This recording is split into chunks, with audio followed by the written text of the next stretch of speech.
Hello and welcome to Primetime Pastimes, educating Lauren. Yeah, that's right. We decided to make this a whole new series after the really positive stuff that we got from our last bonus episode about the 1992 Royal Rumble. I'm one of your hosts, Steve. And with me always is our regular host, Gav. Say hello, Gav. Hello. We also have the woman of the hour herself, Lauren. Say hello, Lauren. Hi. So, of course, professional wrestling is the pastime that brings us all together, but there is one problem. Lauren has only ever watched modern wrestling. So join Gav and I as we mine the golden era, be ruthless in our dissection, give gratitude to the attitude, and maybe uncover some hidden territory as we educate Lauren. So today's topic is going to be all the way back to 1989 as we talk NWA Chi-Town Rumble. I expect we're going to have some wild differences in how we feel about this show today. So before we go any farther or further, I don't know. Kav, what's your knowledge of this show before you actually watched it? Were you aware of it? Did you see it at the time? No, to be honest with you, I don't think I've ever watched an NWA show or pay-per-view, so it's a bit of educating me, really. Because I was Hey, educating Gav. Or Yep. WWF. Yeah, only. but at least you knew the wrestlers I the knew the majority of the wrestlers. time. Yeah, I knew the wrestlers. That's about it. And I was aware of the Steamboat Flair angle. Okay. So I knew that. I didn't know any of the outcomes of the matches, so that was all new to me. Good. So yeah, it was different. Oh, let's not go into what we feel yet. Let's just talk about our past experiences. Now, I'm guessing Lauren, you didn't know anything about this. Am I right? Nope, not a thing.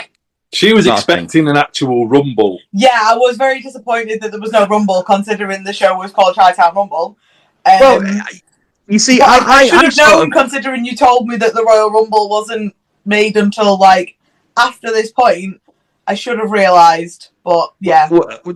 just before the nerds come at me, the Royal Rumble had existed at this point, but this wasn't a Rumble match. I actually put something in your little group chat for Talk the Line saying, just to manage expectations, there's no Rumble in this. I And I clearly missed imagine you clearly missed that. That's fine. But yeah, there was a few Chi-Town Rumbles before this one. The NWA slash WCW's version of the Rumble, the Royal Rumble, was really the Bunkhouse Stampede, World War III. That was its version of the Royal Rumble. This is just a cool name. So, as per usual, we're going to go through some quick facts of the show just to lay the land out before we go into a deep dive. So, whilst the branding on this show is still the National Wrestling Alliance (NWA) and it features all the NWA, wasn't it? it was actually WCW. You got it, nailed it.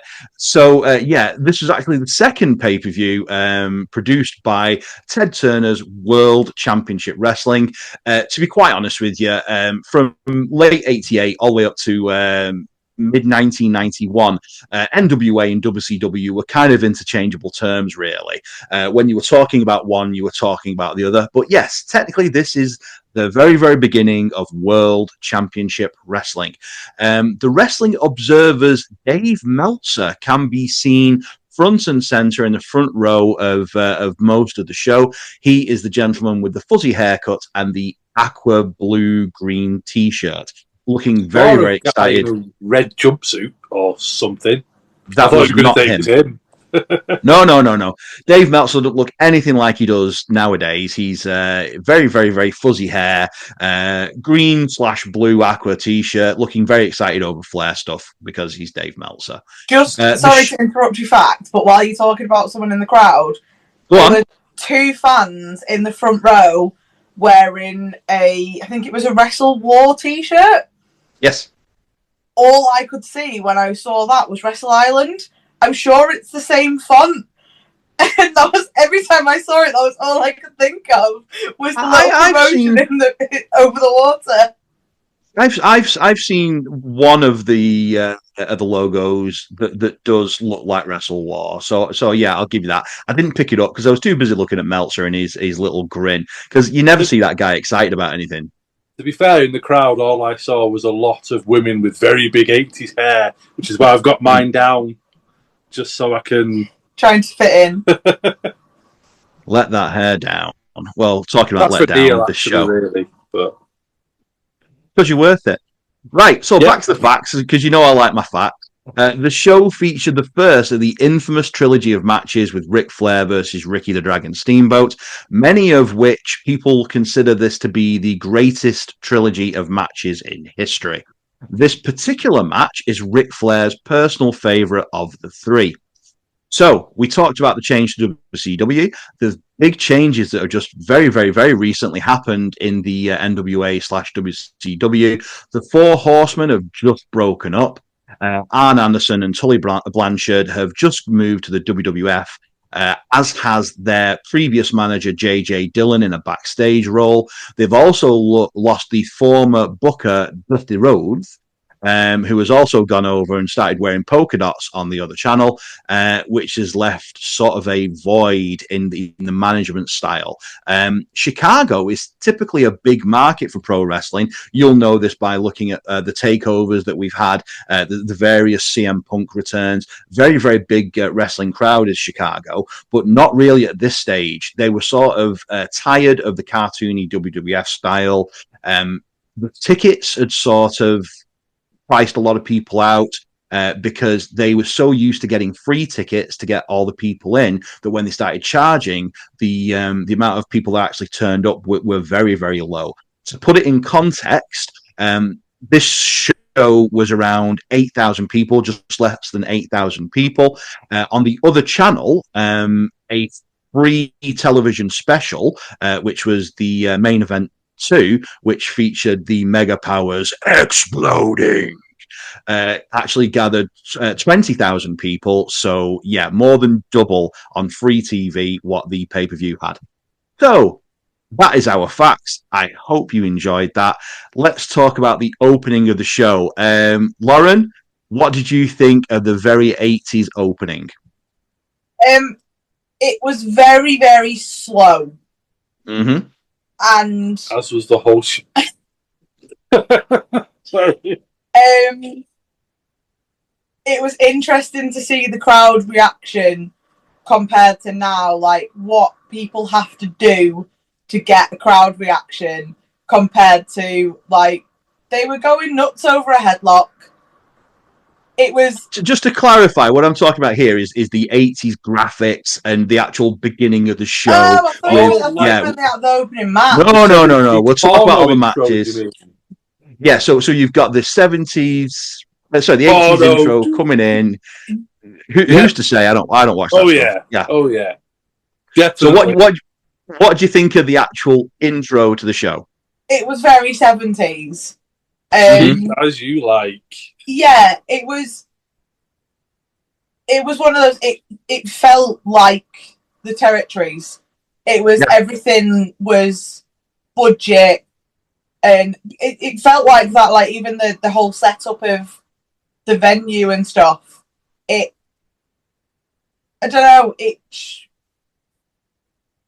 it felt like it was all purposeful, like there was a reason for everything. There was no pomp and circumstance and no like extra fluff on anything.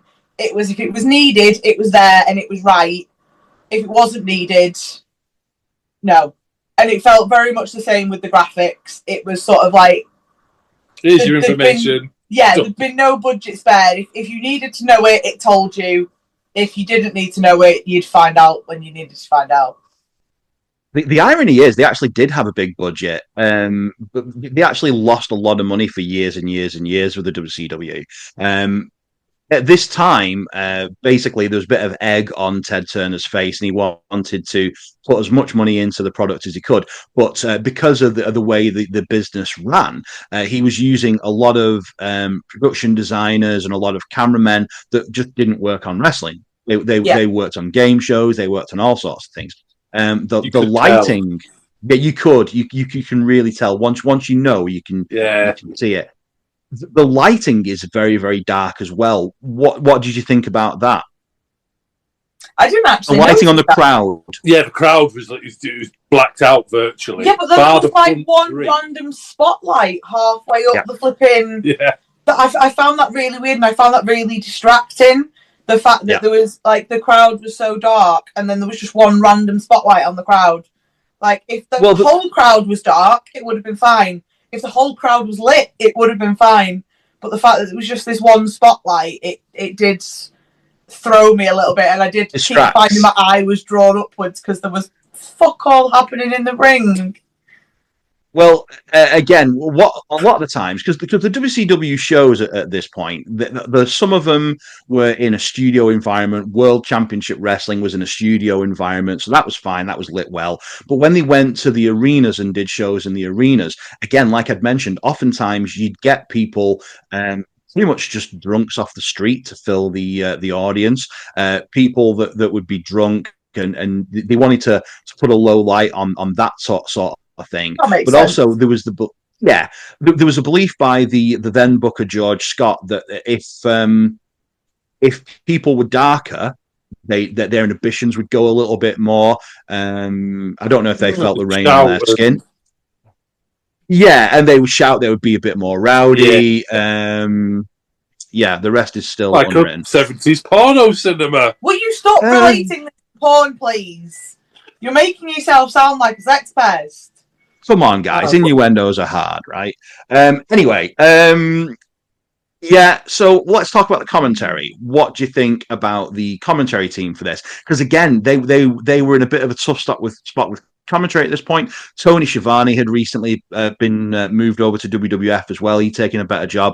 So it was kind of a weird time for commentary in NWA.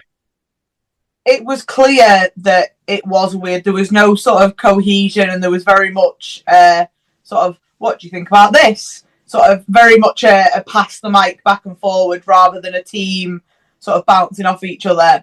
It was good seeing Jim Ross. He sounds so different, obviously, before any issue. Terrible palsy, yeah. Yeah. He's so different on the mic. So his partner in commentary, Magnum TA, Terry Allen. Gav, were you aware of Magnum TA before this show? Nope, Magnum PI, and that's about it. Well, yeah, that's why they called him Magnum TA, because he had that 70s stash. Up-and-coming wrestler, was in one of the best I Quit matches of all time with Tully Blanchard a few years earlier, was on his way to becoming an absolute megastar, according to many, many, many people. Got into a car accident, and that was the end of his career. The stepdad of Tessa Blanchard, if that's of any interest to anybody. But yeah, they were trying to find stuff for him to do. I don't think he was that bad in this, but he was very clearly... I think I can imagine sort of a few shows down the line, it would have been okay, but it did feel very much like there was no... They didn't know each other, and like that was the kind of vibe that you got. There was no, like I said before, there was no cohesion, there was no sort of knowing when the other person's gonna stop and start, and like you find with a lot of commentary teams now, because they work together week in, week out, you get that sort of second nature with people, and they clearly hadn't developed that yet. And honestly, I thought that was a criticism of the commentary at the time. So the fact you're telling me that they were very new partners, it makes a lot more sense. Yeah, and not only that, but JR had really not been the lead commentator for that long either.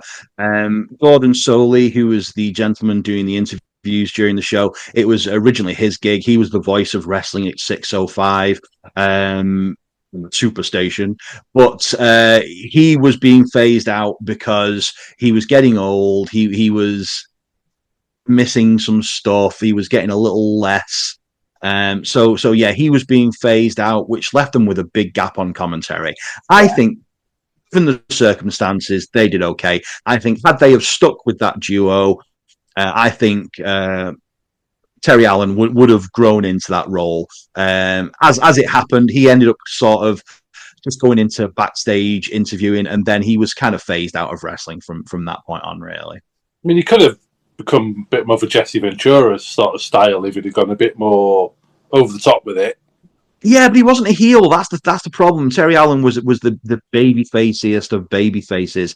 So I think it would feel wrong, which is a shame. Yeah. Anything else we want to talk about the beginning of the match, or the overall look of the of the show rather? I don't think so. I didn't. I felt very much like there wasn't much. I don't know how to word. One of my notes at some point was like the lack of intros, and I wasn't sure whether that was just the YouTube edit or whether that was actually sort of part of the show. Yeah. Because I found, obviously, as a ring announcer, I hate that. But it's very difficult for someone like me who didn't know who people were. I'm trying to pick it up just from the commentary, and when you've got some of the teams and some of the people look so friggin' similar, it's very, very difficult. Hence why half of my notes are just random like descriptions of people. Well, don't forget, at one point actually in the show I said to Lauren, is this the match or is it showing something before? And she went, oh no, this I know exactly what you're talking about there, I think. So I was like, oh, okay. So yes, so to sort of answer that, it could be a bit of both, because I do feel like, and I haven't seen this show in a very, very, very long time, but I feel like we at least saw the Road Warriors entrance, and we at least saw the Ricky Steamboat entrance. Yeah. With that being said, because I distinctly remember Ricky Steamboat bringing Bonnie and Richie down with him, dressed in the gear, but I don't know if that's I don't recall that bit. Yeah, well, not in this show. No, I mean, when wasn't in the YouTube wasn't in this show. That's what Steve's saying. Oh, okay. Yeah, I think he remembers it from beforehand. Okay. With that being said, they did this a lot where they would just cut straight to the action, because there was a much more of a focus on the sport of professional wrestling. The glitz and the glamour wasn't done anywhere near as much as the WWF was. Really, the person that sort of brought that to the forefront on the NWA, the territory side, was Michael P.S. Hayes, who is your first participant in the first match from Bad Street, Atlanta, GA, against Russian Assassin 1. Anyone got the favourite Russian Assassin matches to hand? That I've never seen one, and all I kept doing was, who actually is it under the mask? So I was looking at it thinking, is it Owen Hart? And I was like, no, it isn't. Yeah, do you know who's under the mask? Was he also in the show later on? No, but we'll talk about it. So you do see in this show both Russian assassins. Russian Assassin number 1 and Russian Assassin number 2, as well as the manager, number 1, Paul Jones. So Russian Assassin number 1 was Dave Sheldon. So he was the guy in the first match. Absolute jobber in the nicest possible way. Yeah. Any thoughts about the match? I just love the fact that the commentator at one point said, and he's about to go to the skies, and he jumps off and does an axe handle to the head, and they go crazy. And you're like, thank God we live now. Honestly.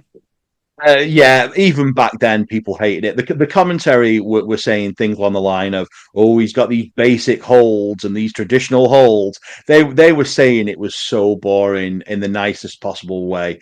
So many rest holds, standard. Here at the NWA, we wrestle. They certainly do most of the time. Yeah, not a good match. There was a lot of submissions which were horrendously applied on the. Yeah, it was just bad. I can't think of the word. Like on a whole, the submissions looked the easiest thing to get out of ever. The headlock to open. How long was that headlock? I almost wanted to rewind it and time it, because I was genuinely like, what on earth? And then how on earth does the ref end up in the way when he's literally done a headlock. I think someone bounced off 2 ropes and then they went back to a headlock. And the ref still ended up in the way at some point that he had to jump out the way. Annoyingly, I know the answer to this. So you didn't see that ref in any other matches. So the State Athletic Commission. How much do you know about the relationship that wrestling had with the State Athletic Commissions back in 1989? No idea. Very little. Most of my knowledge comes from our colleague referee Liam and his love of athletic commissions. This is very much a referee Liam James coded comment. People used to have to pay the athletic commissions to put on a sports event in their state, which is the main reason why saying a lot. I'm very, very sorry. Why Vince McMahon came out and said, we're not paying you anymore because it's not a real sport. So that's very much why he said that. But at this stage, the NWA refused to acknowledge that. They still paid the athletic commissions, and a part and parcel of the athletic commissions is the agreement they had with the Athletic Commission. That's easy for me to say. Is that they had to ref at least one match per show, and this was that match. Okay. Well, I actually thought he looked more like a boxing referee than. Yeah, clearly he was. I a few comments about that referee, and that explains why the count was genuinely baffling, and and I know you commented on the fact that the camera people weren't exactly wrestling trained, but the referee was literally like back to the camera, blocking all the action. At one point, he almost looked like he stopped the wrestling match because obviously he's been knocked down, so he was giving a moment to standing 8 count. Like, what are you doing? It's a wrestling match. Because he didn't know what he was doing. He didn't know what he was doing at all. It was interesting. Honestly, I'm surprised he didn't get in the way more. Because I'd clocked it straight away. I was like, I know who this is. And we don't see him again for the rest of the show. Was Michael Hayes better than this? Yes. But never much better than this. Right, so he was more gimmick than actual substance. Yeah, so with the Freebirds. What gimmick? I kind of... You always hear of him being part of the best tag team in the world, and you kind of go... Right. Were they the Rockers? No, they were. He's got more gimmick when he sat at Gorilla backstage than he does in that ring. Just to talk about this really quickly.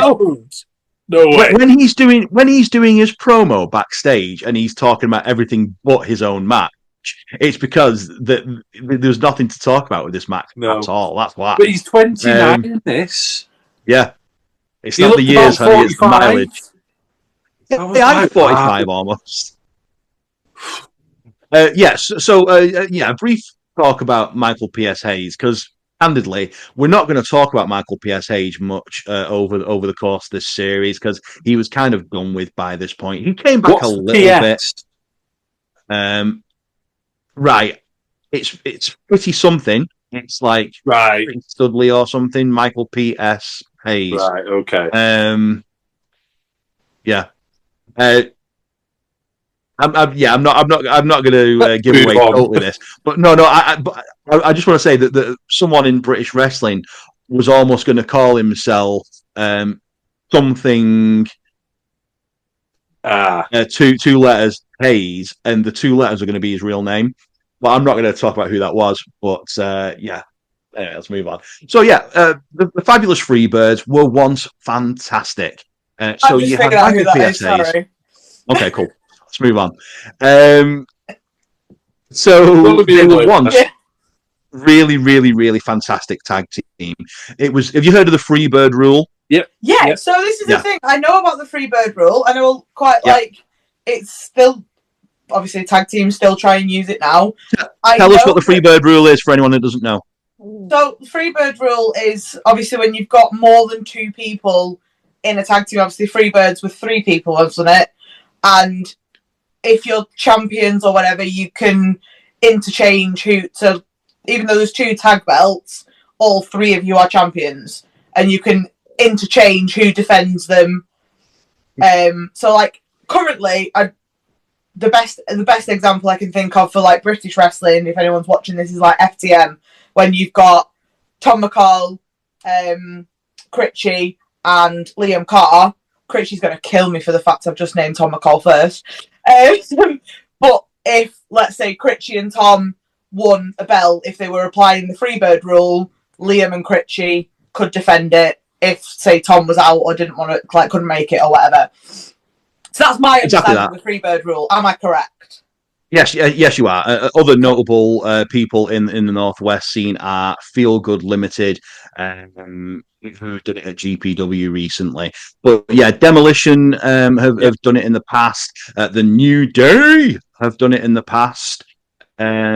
So yeah, it's a thing. So they were the originators of the Freebird rule. Obviously, it was Michael P. Hayes, Buddy Roberts, and oh God, why have I completely forgotten the name of the other one? Terry Gordy. Sorry about that. So Terry Gordy was the worker. He was a big guy, absolute monster. Time I think I saw the Freebird not actually wrestle fully. It was on the start of Highlander at Madison Square Garden. Yeah. That's the 3 Freebirds. That got me into wrestling because I saw the Highlander and I saw, oh, this looks interesting. And that's the only reason why I even bothered with wrestling. It's weird because that's what got me into illegal street fighting and sword fighting. Anyway. So we've got Bam Bam, Terry Gordy, who was like the big bruising worker. You had Buddy Roberts, who was like the shitty heel that used to bump for anyone. And then you had Michael P.S. Hayes, who was the leader, who was the charisma. That is the basic sort of Freebird thing. I think this match was passable. It wasn't good, but it was passable only because of Michael P.S. Hayes' charisma. There was nothing here. It's a shame. So the Freebirds had split up at this point. They are about to sort of kind of reform. We'd have Jimmy Jamming Garvin that would take over and team with Michael P.S. Hayes into the early 90s. Was an all right team. And Terry Gordy sort of was here and then he wasn't, and he's here and then he wasn't. Had a really good tag team with Dr. Death Steve Williams in Japan. Are we done on the Freebirds? Are we done on this match? I think so. So yeah, it was, in general, my overview of the match was everything was very long, but it did seem purposeful. All of the submissions and everything like that, there was still some sort of story behind it of like working. Everything had a point, and it was getting a reaction from a crowd. So we always too long. Yeah, it was way too long. Most of the matches I found in this match were a bit too long. I agree. But yeah, it's one of them we always say now, if you get a reaction from a crowd, you've done a good job. And if we're judging it on that, it was all right. Couldn't agree more. I think it was passable purely for Michael P.S. Hayes. I never want to see the Russian Assassin #1 again. Just for any listeners that are conflating that with the Cuban Assassin, it's not the same person. The Cuban Assassin is the guy that killed Bruiser Brody. It's not the same guy. He was a development. War over by this point as well. So why were they still doing the Russian thing? It was well over. Who knows? And wrestling. There you go. So match 2, we've got the Man Called Sting against Butch Reed with Hiro Matsuda. Any thoughts, Lauren? Firstly, before we get into that match, watching promos backstage with the interviewer literally with his back to the camera, like that wound me up. Well, I explained this. That's Gordon Soley. That's the guy who used to be on commentary, so he's not used to doing interviews. Okay, fair enough. It was something that one of my notes somewhere as well, that it just generally everything seemed to be, there was no knowledge of TV or how to work camera from anybody.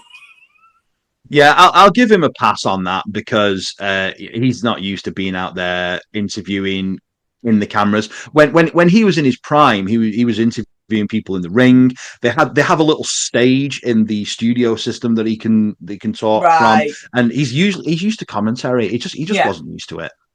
But yeah, going into the match, it was very, very different pace. But still very little actually happening. There was a lot of moving around the ring, but not a lot of actual wrestling moves. Which left out a lot of time for selling, which I think is something that some people do need to remember nowadays. Is we don't just need move after move after move. If you've completely wiped someone out, you need to give them chance to, like, if you're not going to instantly try and pin them, like, they've got to suffer. They can't just get straight back up and do a move on you.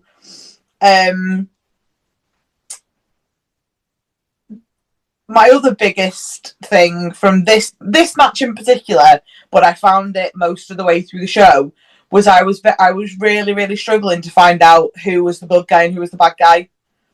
Oh, yeah. Like, in this match, I felt like Sting was face. Yeah. But then he was biting people. And then, beating people. And it was just a bit like, there's no real differentiation. You've got, like, good guys doing bad guy things and then bad guys not really being bad guys. And, yeah, I struggled with that all show. You saw this quite a lot in this era, especially with people like Hulk Hogan doing the scrape on the back and choking people with his t-shirt that he's just taken off. Sting was no different.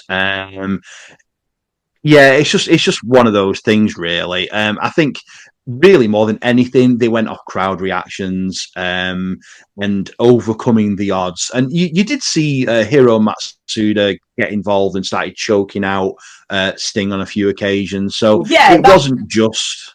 It was outside influences that I then could figure out, or prior knowledge of people's careers and how it's evolved. That was the only way I could actually figure it out, which kind of surprised me, because I think I've always had in my head that the territories were quite like sort of our camps are now. And it's very much... Sorry. I always imagined it very much as a clear good guy and a clear bad guy. And so the crowd would know who to get behind. I'm very wrong. Yeah, I don't think you're very wrong, but...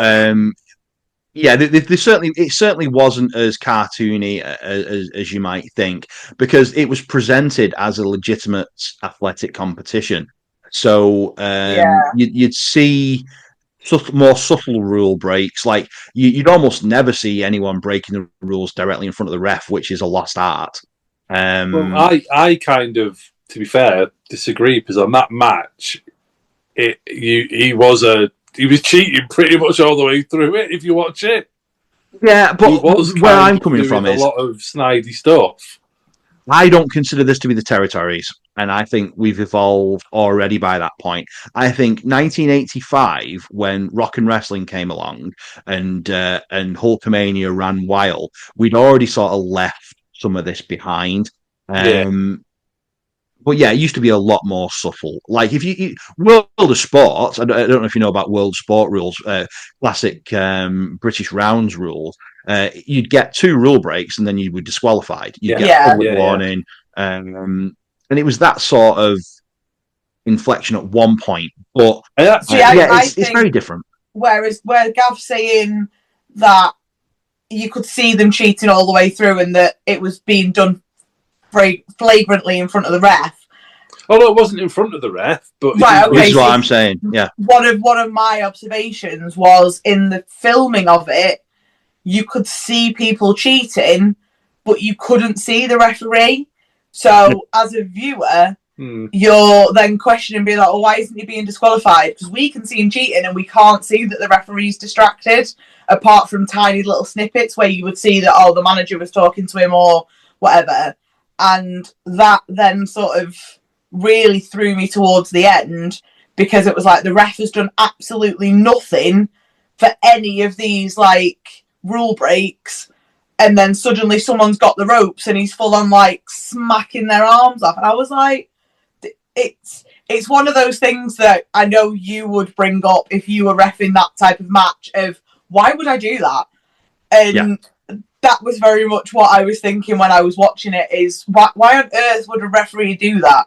Like in a general setting or in a wrestling setting, especially when you've ignored like 23 other rule breaks all match. No, you touch the ropes now.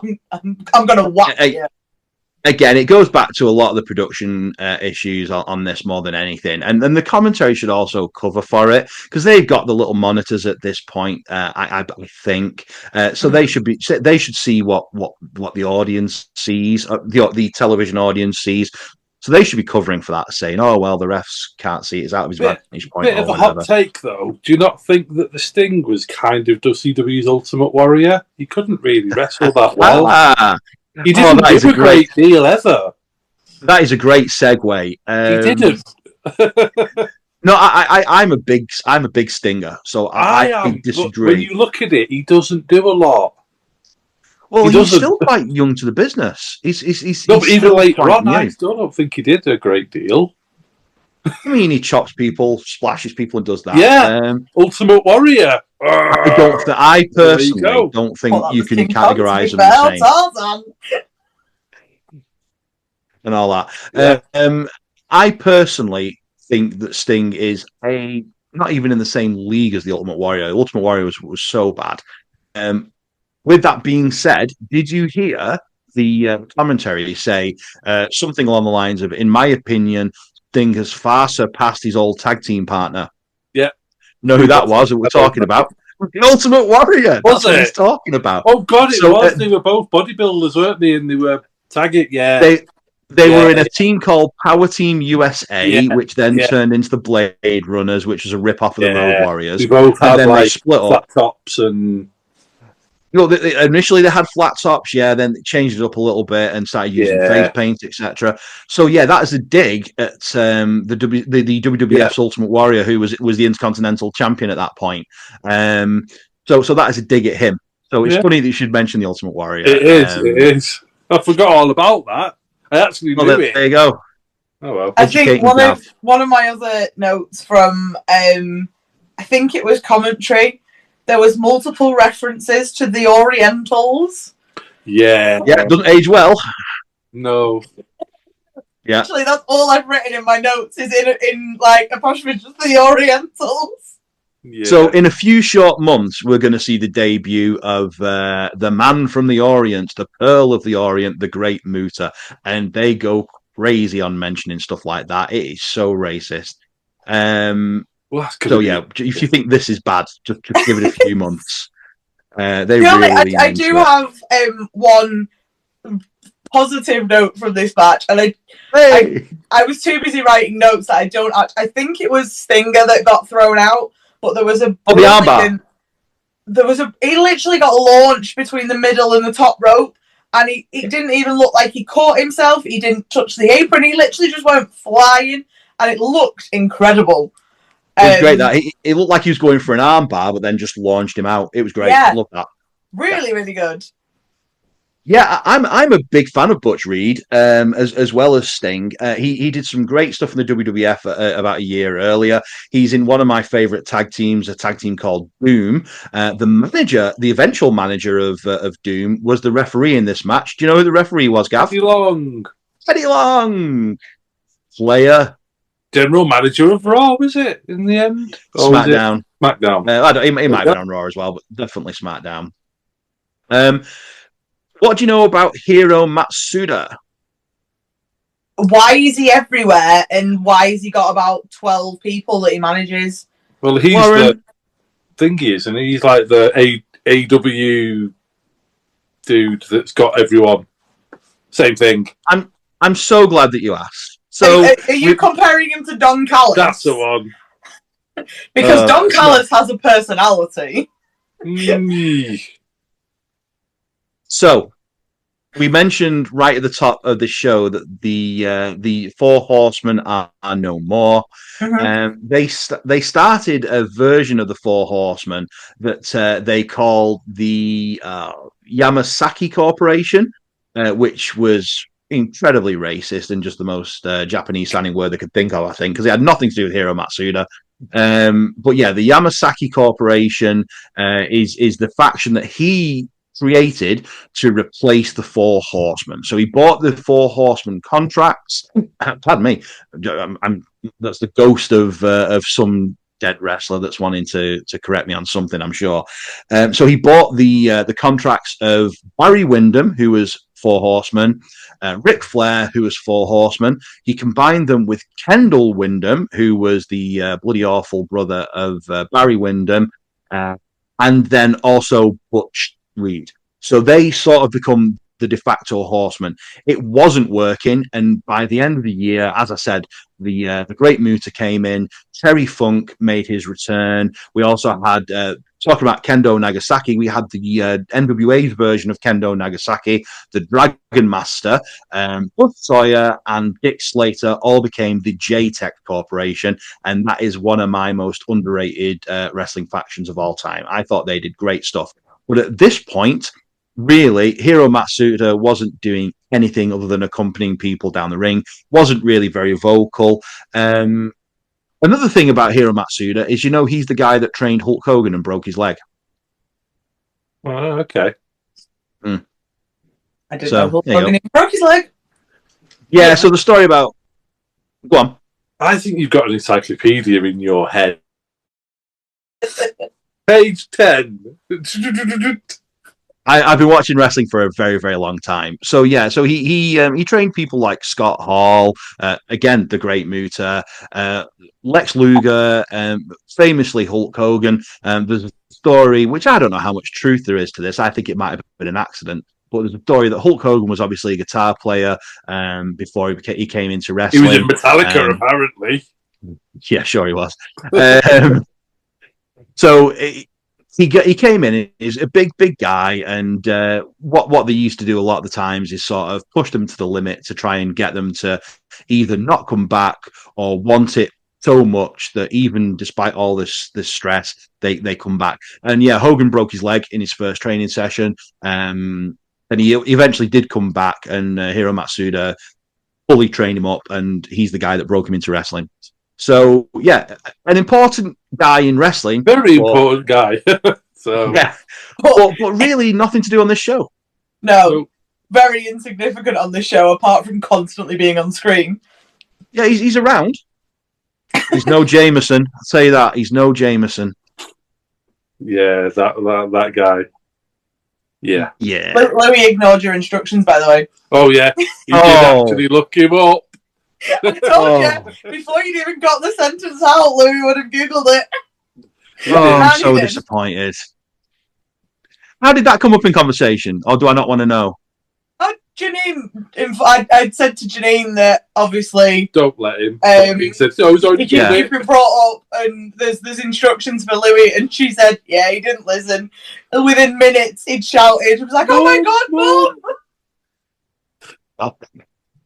Right, okay, so let's move on to match 3.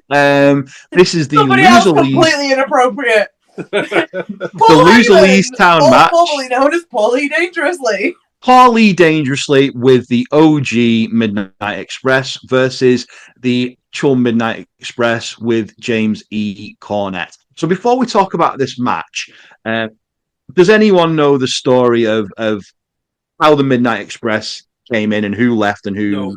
No. Not got the funniest. Okay. I did write this down. No, I did write this down. I know nothing about that express. I love the East-West Express, sorry. Because they're fantastic.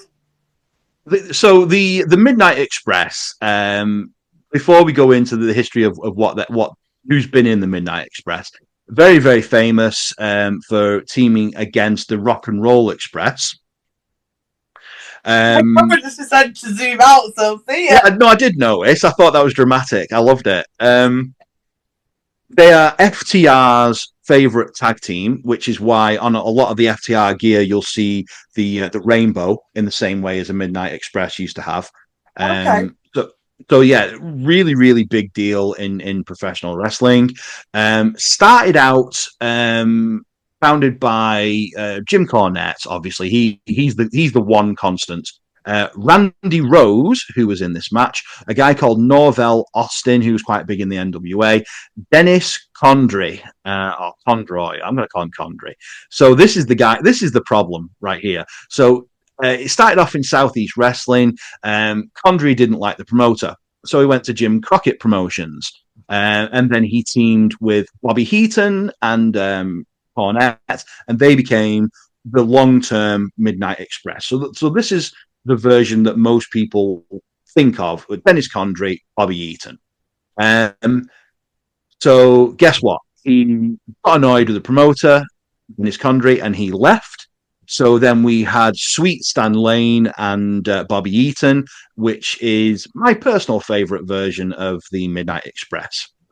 So they went for 2 years up until this point. Randy Rose and Dennis Condrey, who were two of the originals, came back under Dusty Rhodes' booking, and they started a feud with Paul E. Dangerously, the man that would later become Paul Heyman. So, a few days before this show started, can you guess what Dennis Condrey decided? The promoter had pissed him off again. And he fucked off. The promoter had pissed him off again, so he fucked off. So they planned a loser leaves town match, but he'd already left. So they said, right, okay, we'll put Randy Rose, who no one ever really remembers being in the Midnight Express to begin with, and we'll put him with whoever we've got available. And the person that was available was Russian Assassin number 2, Jack Victory. So that's what Russian Assassin number 2 was doing. He took his hood off and he wrestled in this match. I thought it was really, really funny that they were saying, oh, he's the secret ingredient and he's the person that's going to change everything. And we brought him in intentionally. And the entire way through the promo, Paul E. Dangerously was blocking Jack Victory's face. So but for the first 4/5 of that promo, you didn't even know what he looked like because it's just Heyman's face right there. Well, isn't that the most Heyman thing ever? Such a Heyman thing. It's one of those. I think I was watching it, and my first note from this match was Heyman was brilliant even then. He's not changed. Yeah, but then the more and more I watched it, I was like, if I didn't know Paul Heyman now, I would fucking hate Paul E. Dangerously because he's an annoying little shit. That's the point. Yeah, I know, but he's like too annoying. Like it's almost like he's pissing his own partners off. Like, what's really funny about this? Because I know Heyman and Heyman's character, that you can get away with it. You see it as it's endearing because you know he's just very, very frigging good at his job. What's funny about this is that James E. Cornette was so disliked. Everybody hated him. He was one of the most disliked men in the entire world of wrestling. There is, I think. Well, that's for different reasons. So at that point, for him to turn babyface with the Midnight Express of Eaton and Lane, they had to have and Paul E. Dangerously really, really filled that role perfectly. He had to be so annoying that you're supporting Cornette. So people say you turn things up to 11. He was turned up to 15 or 16 on this. Yeah. He was really, really annoying. I'm gonna have to say, it was so weird to see. If you're watching Cornette, I like you. You're all right. Just in case, you might watch. You don't know. No, I think I see what you mean about. See, I didn't realise that Cornette had this reputation prior to, obviously, the reputation he does now. But I was genuinely looking at him being like, why does he look like he's wearing a nappy and he's dressed as an Incredible, for one? He didn't have his tennis racket. He fucking did. Did he? Yeah. Oh, I didn't see the tennis racket. I think I zoned out on this match. I think my brain just went... When Gav kept mentioning pornos at the start of the episode, the tag team that came out with Cornette, literally that entrance music, I was expecting them to come out doing the flipping Venus. No, what's the Full Monty? That music just fully and I had no idea what was going on in this match. It was absolute chaos. Randy Rose looked like he belongs to the other team. This was my talking point. I hate it. One of my biggest bugbears in wrestling is when people on the opposite end of the corner, the opposite team, wear the same colour. Yeah, I hate it so much. Yeah, I can deal with it when it's like one-on-one. If I still prefer people to try and oppose gears. If you're a tag team, if your gears matching, even if it's the same colour scheme, amazing. Yeah. Great. If you can't do that, at least just don't fucking match the opposite team. Well, this is the thing, and I understand if his someone trunks were so similar. Like his trunks were the red with the black on it. So it was red with, I think it was a white like lightning bolt. He had the white one on it, and then one of the other team had red trunks with black on it. Yeah, and they literally looked like two halves of the same thing. And I can understand this if people thought that the colour scheme of the Midnight Express was red. It wasn't. It was just random colours. The only constant thing in later years was the rainbows, which they had. It annoyed me so much. I just want to give props. Go on. No, you go on. Sorry. No, I was just you talk first. That alongside the lack of entrances and the same replicated 70s haircut with the stupid blonde mullet, like trying to figure out who was who. I didn't bother. Trying to write that note that I've written down that says Randy Rose looks like the other team, it must have taken me half the match to actually be able to write Randy Rose because I could not figure out who the hell he was. Like, I was focused so much. That's probably why I don't have a clue what happened in the match, because I was trying to listen to commentary that much to figure out who the hell I was trying to write a note about. All you need to know is Jack Victory is amazing, incredible, just what they needed, and he was the guy that ate the pin. I think I can't remember. I really enjoyed Bobby Eaton and his punches in this match. I think Bobby Eaton's one of the best workers of all time, and you don't see him much. He's the slightly larger of the two, Midnight Express, modern version Midnight Express, but he's punching people, and he also at one point grabs Jack Victory's hand and tags in Paulie dangerously, which I thought was fantastic. I wrote that down as well. I think that was a really, really clever move. And again, I'm picking up so many different things from these pay-per-views that I'm like, I really wish people would like bring this back because it's such a fucking sneaky move. Yep. To force your opponent to tag in by I don't think I've ever seen it done. No, I don't think I've ever seen it live. It's so good. That might be a so good. Again, that was probably my one plus point from this match. I didn't hate this match. I thought this match was fine, but I couldn't follow it. Yeah, I was just completely confused by this match. It just seemed like absolute chaos. There was lots of selling and people acting like they'd been shot, but then would suddenly jump up and do a diving clothesline. And I'm like, you were dying 2 seconds ago. Like, can we have some continuity, please? The only people who actually continued to maintain the facade that they were genuinely hurt were the non-wrestlers. I think that should have been the finish. When the first time that you saw the managers go at it, I think that should have been the finish because it happened 2 or 3 times in the match, and I just think it lost its luster a little bit. And the double team finisher that it actually ended on was weird, not great. Yikes! I couldn't even find a word for it. I've literally just put that emoji next to my notes because I was like, no, thank you. Well, the loser had already left town. Jack Victory stayed around after this, and very, very briefly afterwards, he teamed with another guy who was a former bushwhacker, and I can't remember his name right now. Rip Thomas, maybe, and they became the New Zealand Militia. No licking kids, which is great. Yeah, so, I was after the previous episode, so it was quite. I don't like dating these podcasts, but for those of you that watched the previous one, I was mortified by the Bushwhackers. Never seen them before in my life.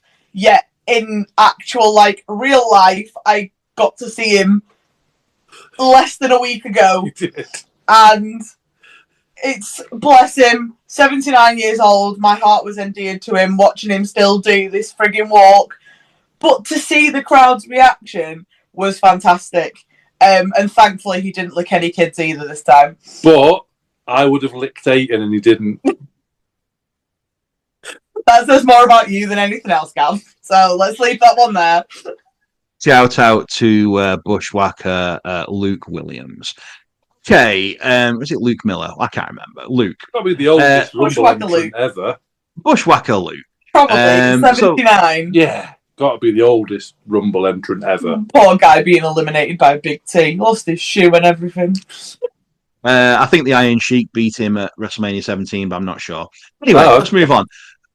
Mike Rotunda versus Rick Steiner with a baby-faced, fresh-faced Scott Steiner at ringside. What do we think? Before this, I have a note of why are the promos so shouty?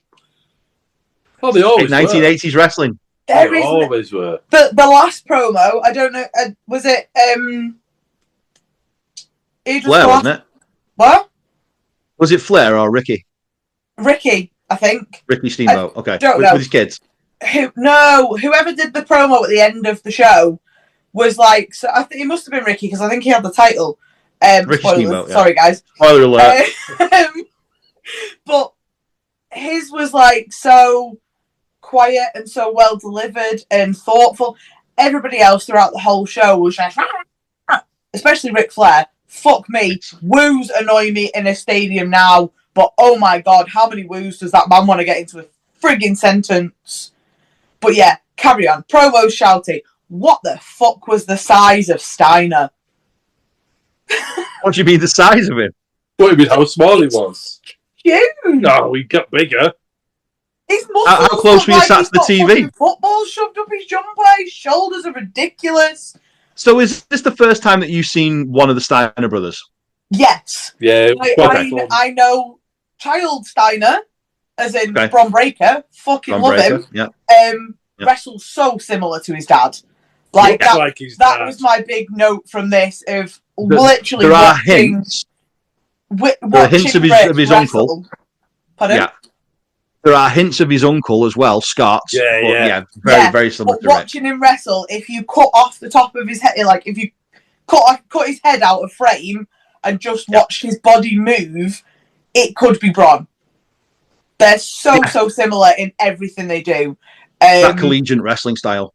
Yeah, but yeah, I just thought compared to the rest of everybody else that I've seen of this sort of era, Steiner was definitely huge, as in like inflated muscles. He was short and he was built, but it was literally his shoulders were so rounded.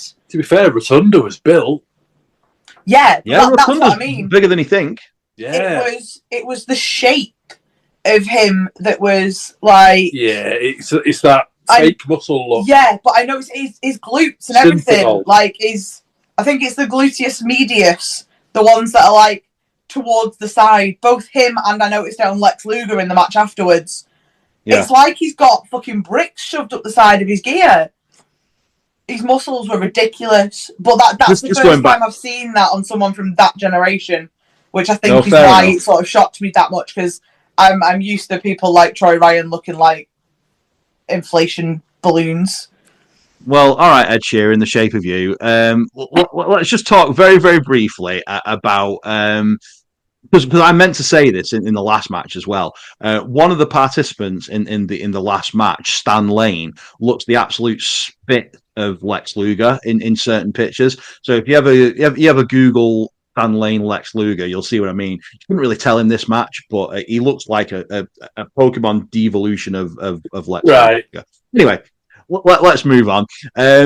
Yeah, so what do you think of the actual match itself, other than gasping at his boulders like shoulders? So far of the card by a mile. Yeah, definitely the best match so far.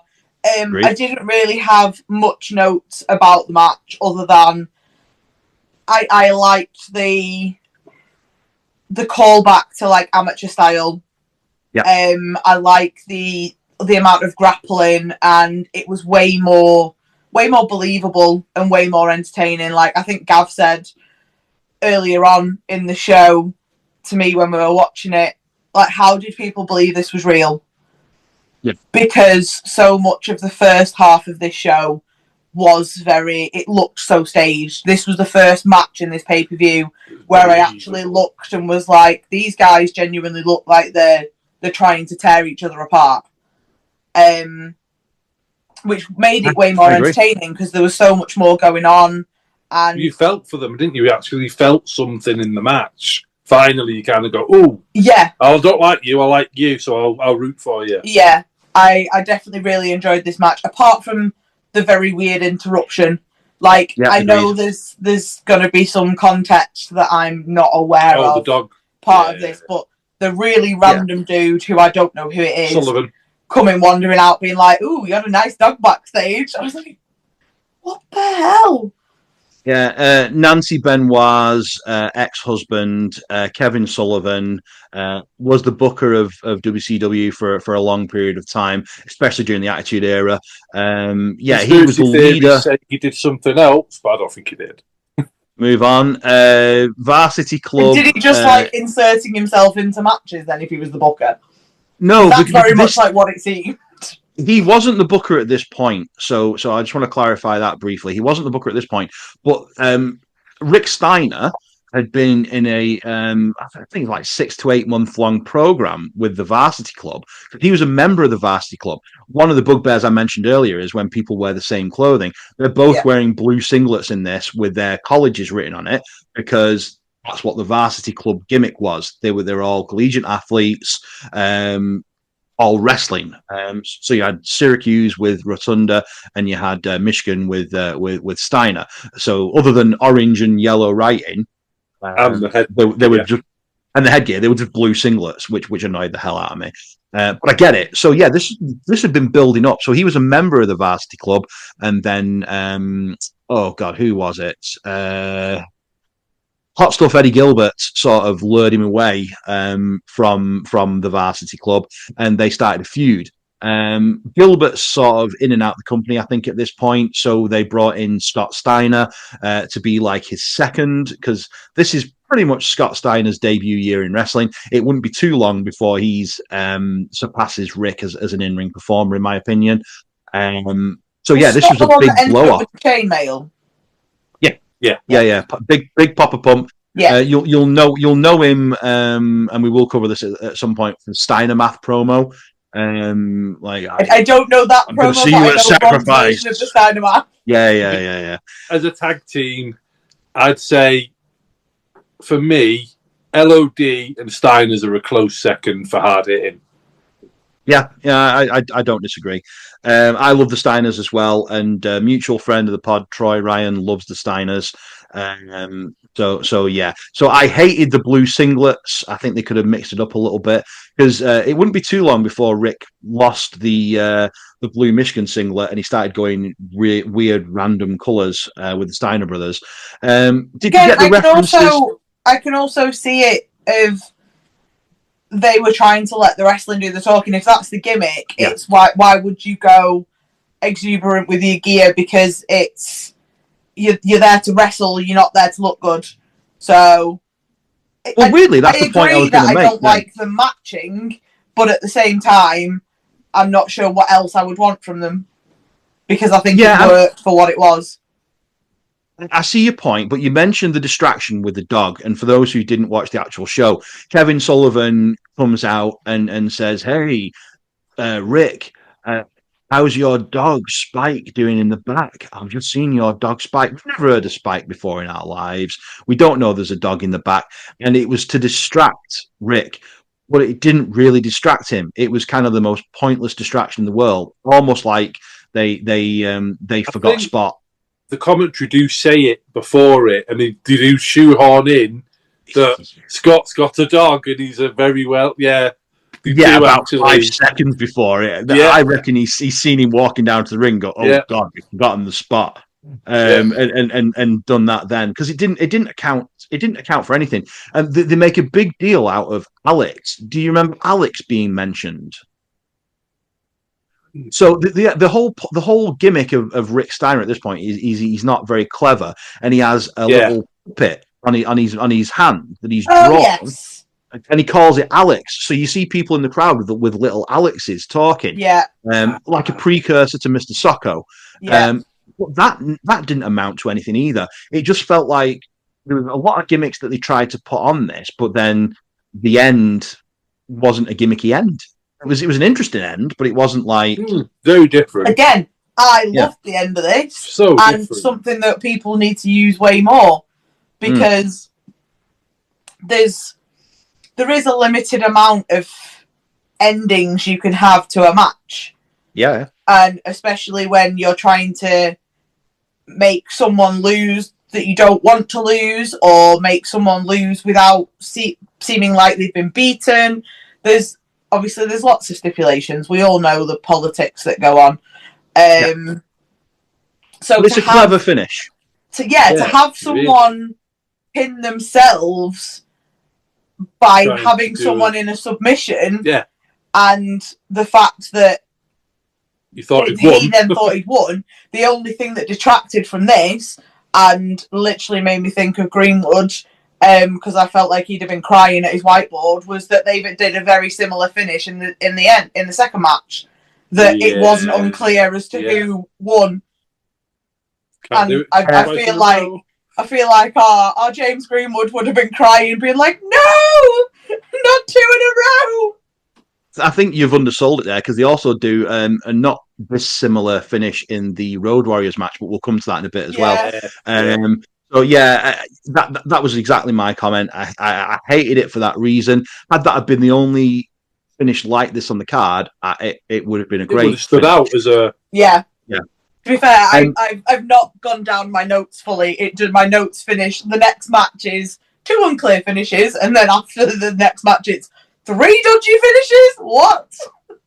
So yeah.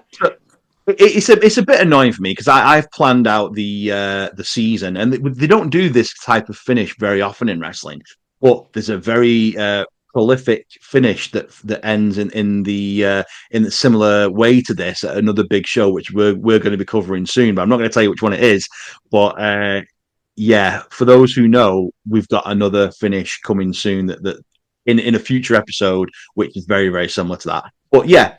Generally speaking, it's quite a good finish, and it's very, very underused. Yeah, it would have meant much, much more had someone have got a whiteboard out and said, "Well, this is quite close to that finish. Can we do something else?" Yeah, let's swap it apart. Yeah. Well, I think because this was the first one we saw in the show, it did have that. Oh shit! Like with them both being like, "Yes, I've won." I did really, really like the ending, and like Gav said before, probably my most enjoyable match so far this pay-per-view.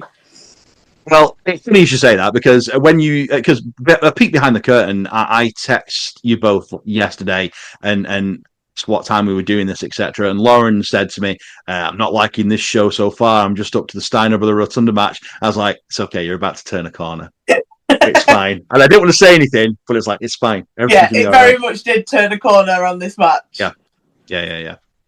Okay, so match 5 got Lex Luger versus Barry Windham with Hiro Matsuda for the NWA United States Championship. I should just mention as well, the previous match was for the Television Championship, one of my favourite championships of all time. But enough about that. What do you think about Luger and Windham? I've got to say, Windham was a fucking unit. Mm-hmm. Jesus, I didn't realise how big he was. Yeah. I really didn't. I totally forgot.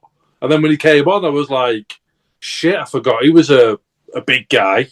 But yeah, massive, Jesus. very, very, very talented man when he wanted to be, but very inconsistent.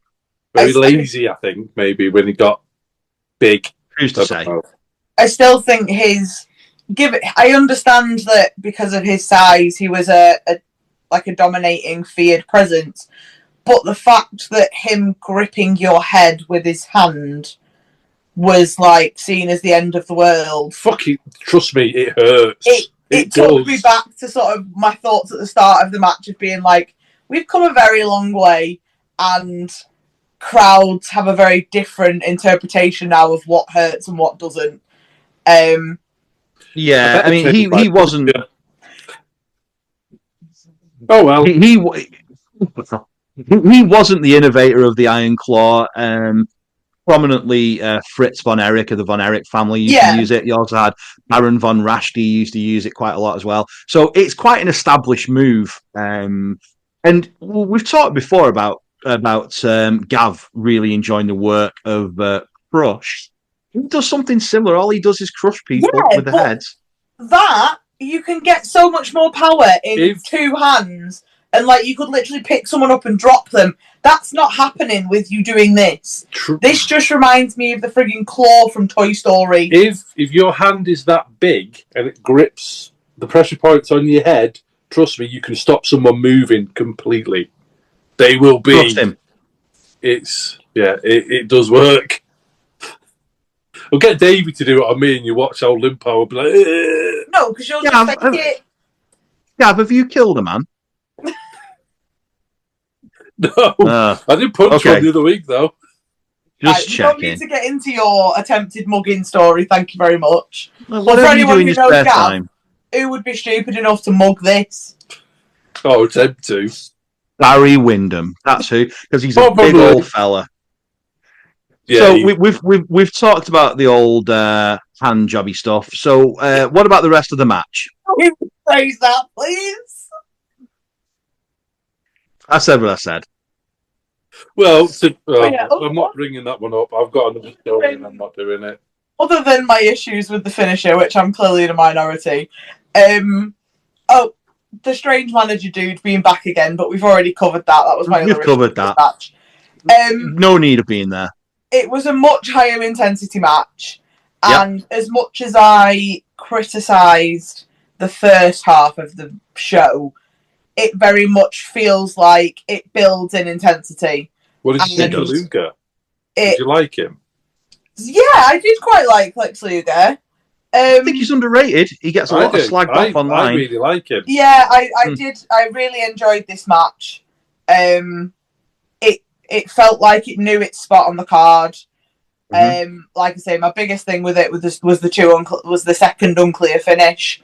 It wasn't just an unclear finish, but it also it felt like it interrupted the match. It didn't feel like it was time for the finish, whereas most of the matches previously have been like the end. So yeah, it was definitely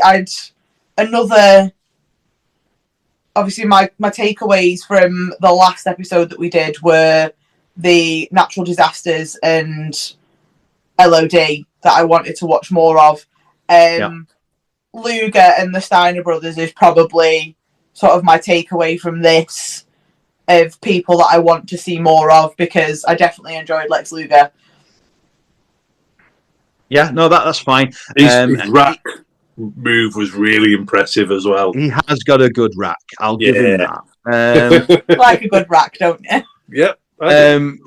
Honestly, I've seen wrestlers sometimes wear a Lex Luger shirt, and I'm kind of like, it makes me giggle because he does get slagged off, and I like it when people show him a little bit of love. Yeah. So what do you think about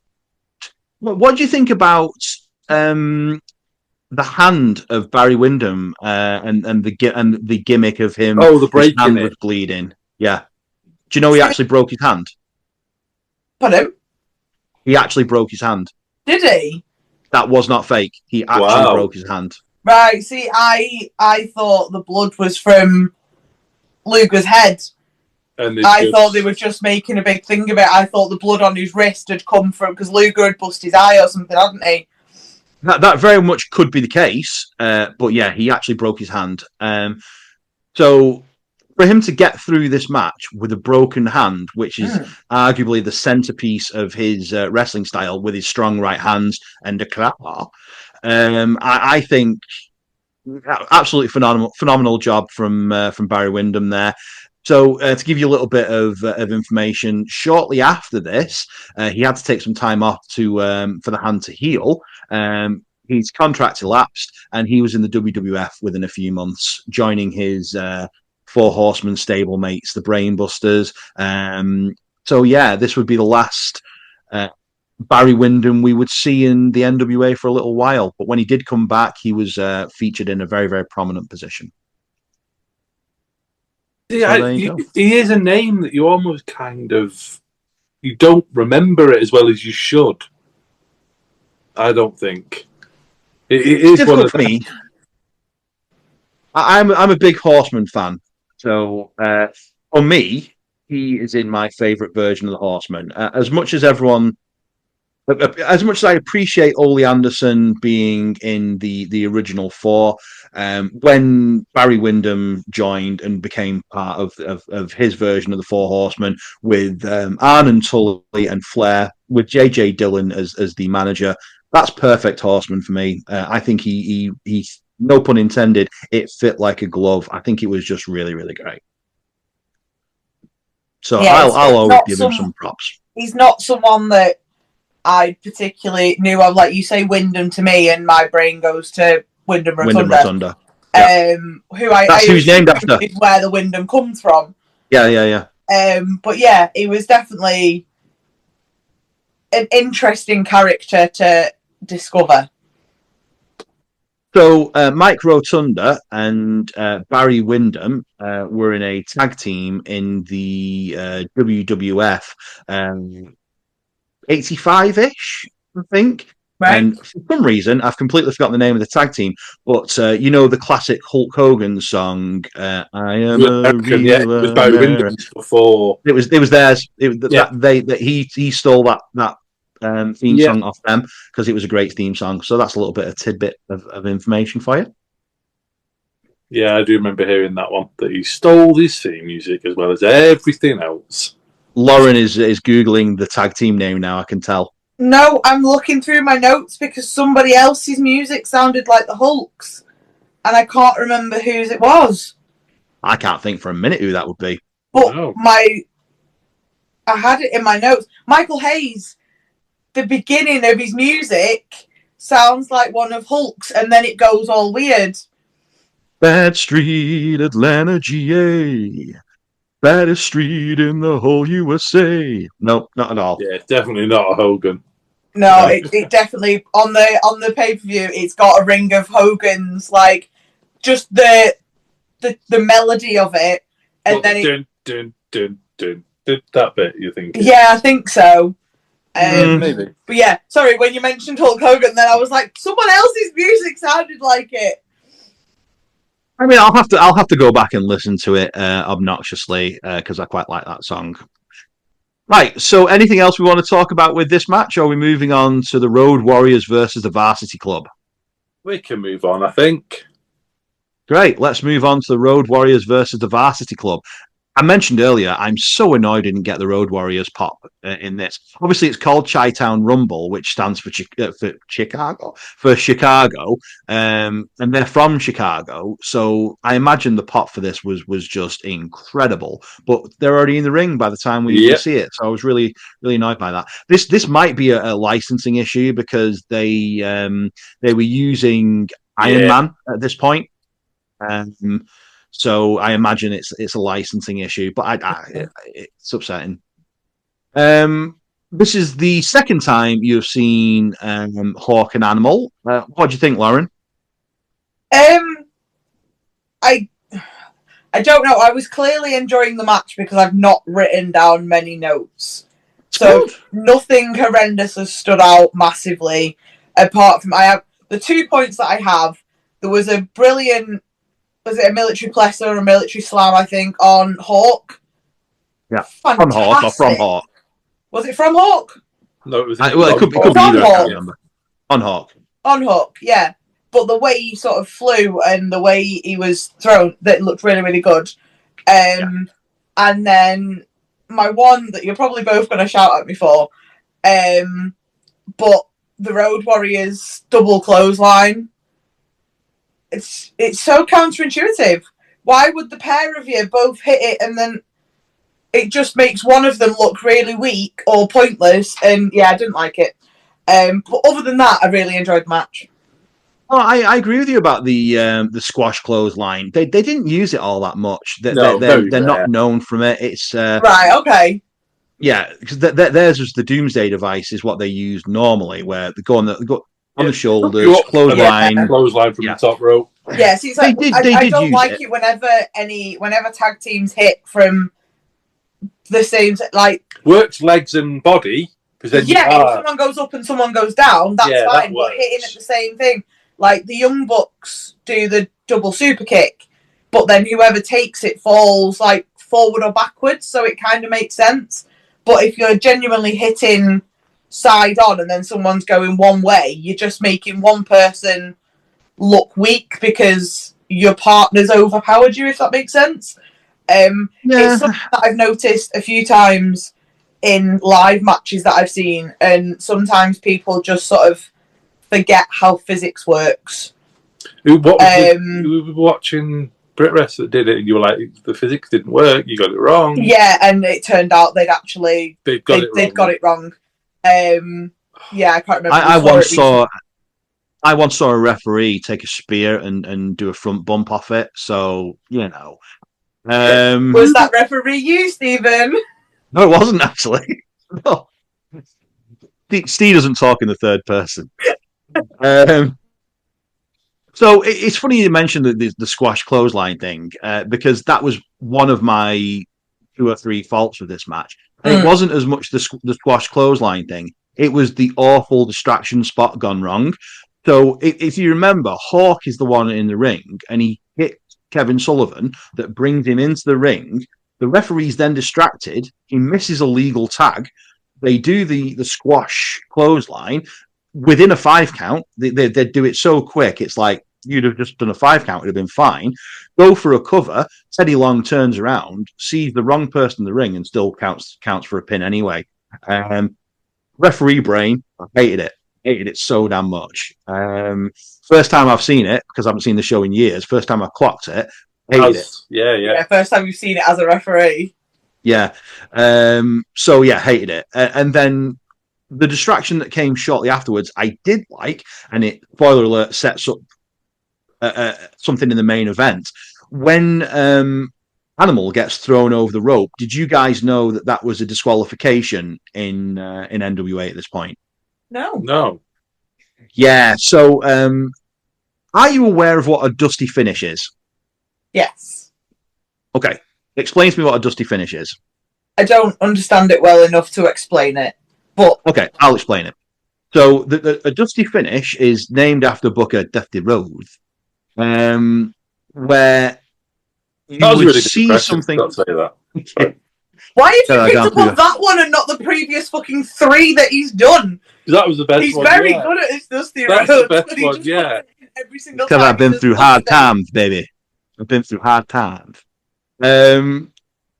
So a dusty finish is when something happens, you think someone has won the match, only for the decision to be overturned. Because, oh no, that didn't happen. No. And the reason I mention it here is because I thought it was going to be a dusty finish initially, because he got launched over the rope. I thought when he went for the pin, another ref would come out and go, no.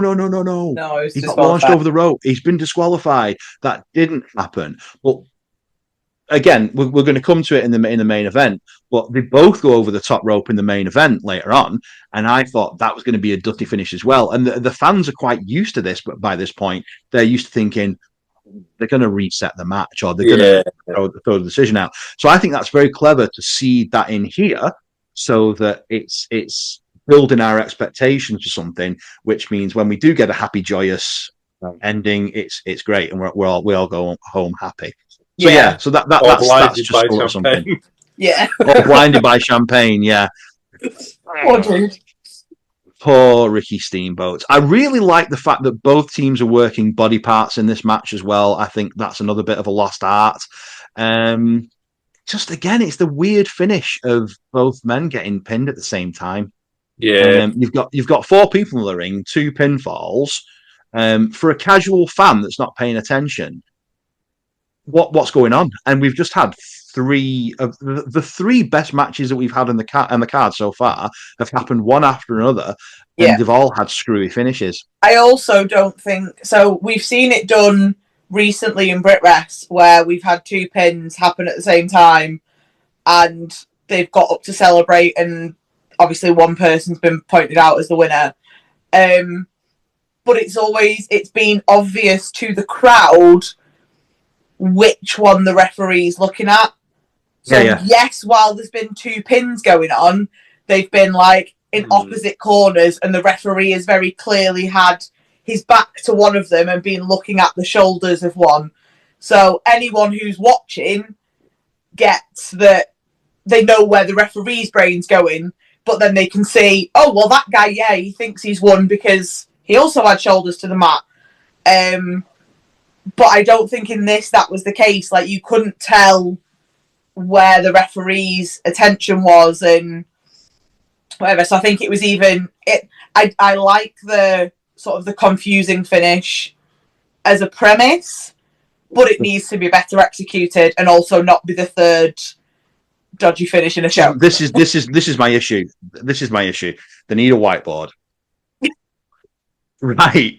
So, main event time. This is the start of the classic Ricky Steamboat, Ric Flair trilogy. Ric Flair's personal favourite of all 3 of the matches. Go on, Lauren, you've got your hand raised. I'm not a teacher. The point before we get to this match, this was the promo that I was on about. It was the promo before this, and it was Lex Luger, where he was sat down and he was genuinely like talking to the camera about what's happened and the matches that have gone on. And I really liked that promo.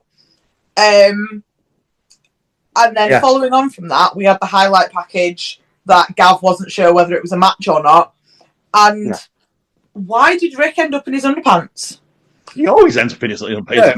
Like, it's a common thing. Yep. Really? Because I would have thought the character of Ric Flair and what we know of Ric Flair now, I would have thought he would have been far too sort of... that would have been below his station. Nothing is below Ric Flair. Like, I thought he had to be a bit more put together than that. So, 2 things. One quick thing before I move on to the actual suits. You know why he wears his knee pads so far down his leg? No. Because he thinks he's got small calves and he's really, really anxious about it. So he has his knee pads down there because it gives him a complex. Anyway, that aside, so he has a complex about his calves, but he'll happily get little Nate out all the time. And he would always make a big thing about him wearing custom suits, and these were legit custom suits. He would have a budget at one point or another. He would have a budget from Jim Crockett or whoever the bookers were to buy custom suits, etc. Much like the $1 Million Man had a budget to give away money.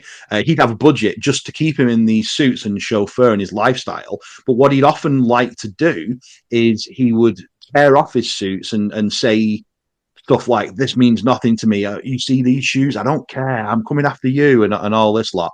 But then on the flip side, oftentimes to get him all riled up, the opponent would tear his suit off him. So this is quite a common thing for Ric Flair, really. Right. There's a big promo that happens in '98 when the Horsemen come back, and he can't get his suit off faster. He's elbow dropping his suit. He's doing all sorts. Actually, I think I have seen interesting that. Guy. He's an interesting guy. Well, that also seems like counterintuitive that he spends half his time ripping his own suits off, yet to piss him off, his opponents rip his suits off. Yeah, well, it's wrestling. That's like trying to wind Troy Ryan up by giving him protein shakes. Like, I don't know why Troy Ryan's become like the whipping boy of this podcast. He's been mentioned about 7 times now. Stop whipping him. But we do love Troy Ryan. We do. But yeah, that just seems confusing to me. And I think that's probably why I've had such an image of him of being like so protective and pretentious about that kind of stuff, because I know that side of him where he'd have his suits ripped off him, but I've never seen the other side of him stripping himself off. So I was a bit confused. You've got a lot to watch. I really don't want to. Like, Yeah. I'm really not that much of a fan of Ric Flair. And Well, we're going to take a break from Ric Flair for the next show that we do. But yeah, we will see him a little bit more this year. He's very prominent from all of wrestling history, so it's one of those. He really is. I've got a love-hate thing with him. He's so good at some stuff he does. He is good. Oh, yes. Other times you kind of go, but yeah, he's just a polarizing cat. Like a lot of them, Hogan, they're all polarizing. So, and I've met Rick twice, and he's lovely, absolutely amazing with every fan I've ever seen him with. Got to say, he's the nicest guy I've ever had the time to like. He just comes over and starts chatting away. Say that. Yeah. Yeah. Another polarizing figure was the Yeti. North polarizing. Anyway, that joke didn't land, so I'm going to move on. Fold. I'm going to edit some tumbleweed in there. Don't. I'm going to say, have we paid for premium? Yeah. I'm a bit like, where's the break? We've been talking for so long, Gav. No one told me that we've got premium. Guess what? It's got to have been 40 minutes. We've got that. This is like an actual pay-per-view show. It's going on. We're making an entire new series. We went for that premium, baby. Right, are we okay talking Flair and Steamboat now? Yeah. Apparently my camera's excited too, because it's just zoomed right in on my face. Good. I thought that was Gav. So like I say, I'm pretty sure the entrance. I'm pretty sure I've seen Bonnie and Richie coming down the aisle with Ricky Steamboat. You've got to do that on Sunday. You've got to coming down the aisle. No. If you don't, I'll be disappointed. It's nice to get a shout out for referee Tommy Young here, one of the greatest referees of all time, the referee that Ric Flair trusted with all of his big matches. If anyone's ever seen the TikTok video of the referee falling and hitting his head on the ropes, that's Tommy Young, one of the greatest wrestlers of all time. Lovely to see him here. I don't like standing on the ropes to count now. I know. It's old school. It's not. It's a different style, but I appreciate it. He's been doing it a long time. The old boy at this point. Ricky the Dragon Steamboat had only been in NWA/WCW a few weeks at this point. He's just come back after the birth of his first child, Richie. He was in WWF. Last time we properly saw him was in WrestleMania 4, losing his match in the tournament. Spoiler alert for WrestleMania 4. They never really pushed him much, did they, in WWE? I didn't think. They didn't, but it's weird because if you were to say, prior to the Attitude Era, if you were to say to anyone, what's your favourite wrestling match of all time, oftentimes it would be this one. And if it wasn't, it would be Ricky Steamboat versus Macho Man Randy Savage at WrestleMania 3. Yep.